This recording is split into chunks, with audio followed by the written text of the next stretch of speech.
Hi friends, అందరికీ good morning.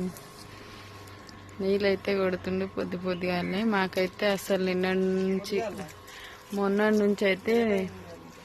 మొన్నటి నుంచి అయితే నీళ్ళు అస్సలు వస్తలేవు. ఈరోజు కూడా మా హౌస్లో నీళ్ళు లేవు, నల్ల అయితే పెడతలేరు. ఓన్లీ వాడుకోవడానికి మాత్రమే వస్తున్నాయి. కానీ ఇల్లుకు తప్పదు, కొట్టాలి కాబట్టి ఇల్లుకే కొడుతున్నాం నీళ్ళైతే.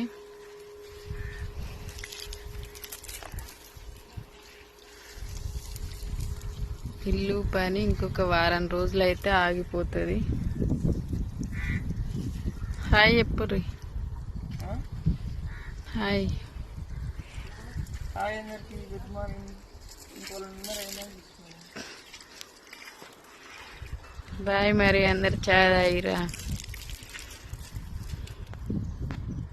మేమైతే చాయ్ తాగాలి. నేనైతే గ్లాస్లో చాయ్